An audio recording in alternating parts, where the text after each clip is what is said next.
वो आखिरी बस।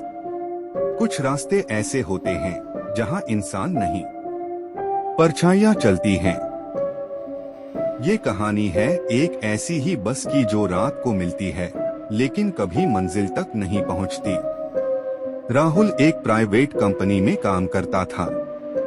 रात के 10 बज चुके थे और वो ऑफिस से निकलने ही वाला था कि उसकी बॉस ने एक फाइल तुरंत भेजने को कहा। मजबूरी में उसे रुकना पड़ा। फाइल भेजते भेजते 11 बज गए। जब वो ऑफिस से बाहर निकला तो मेट्रो बंद हो चुकी थी और ऑटो भी नहीं मिल रहे थे। तभी एक बुजुर्ग चौकीदार ने कहा, अगर जाना जरूरी है तो बस स्टॉप चले जाओ, एक आखिरी बस जाती है। लेकिन बेटा, सोच समझ के चढ़ना। राहुल ने हंसकर कहा, बाबा, आजकल भूत प्रेत नहीं होते। वो बस स्टॉप पहुंचा। वहां अजीब सा सन्नाटा था। 11:30 पर एक पुरानी चीखती आवाजों जैसी आवाज करती हुई बस आई। वो बस बाकी बसों से अलग थी, जैसे बहुत सालों से धूल में लिपटी हो। ड्राइवर ने सिर झुकाया हुआ था।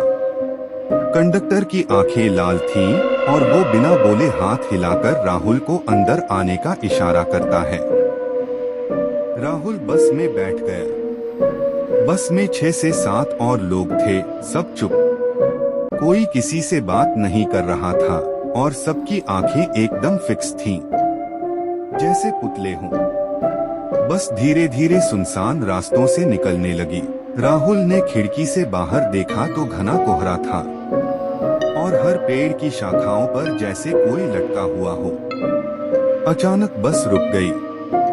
राहुल ने पूछा, कहाँ रुकी ये बस? कंडक्टर धीरे से बोला, ये तेरी आखिरी मंजिल है। राहुल घबरा गया, पर ये तो मेरा स्टॉप नहीं है। कंडक्टर अब जोर से चिल्लाया, क्योंकि अब तू जिंदा नहीं है। राहुल की आंखें फटी की फटी रह गईं। उसने देखा कि उसकी सीट के पास एक अखबार पड़ा था जिसमें उसकी फोटो छपी थी और लिखा था, राहुल मेहरा, 28 वर्ष, ऑफिस से लौटते वक्त सड़क दुर्घटना में मौत। राहुल चीखने लगा, नहीं, ये झूठ है, मैं जिंदा हूँ। लेकिन उसके चारों तरफ बैठे सभी लोग अब उसकी तरफ देख रहे थे। उनके चेहरे धीरे धीरे सड़ने लगे, आंखें बाहर आ रही थीं और मुंह से खून टपक रहा था। ड्राइवर ने पीछे मुड़कर कहा, स्वागत है भटकती आत्माओं की बस में। बस फिर से चल पड़ी। अब राहुल भाग नहीं सकता था। वो एक यात्री बन गया था, उस आखिरी बस का जो कभी मंजिल तक नहीं पहुंचती। अगर आप कभी रात के सन्नाटे में किसी पुरानी बस को आते देखें तो उसमें मत चढ़िएगा। क्या पता अगला नंबर आपका हो।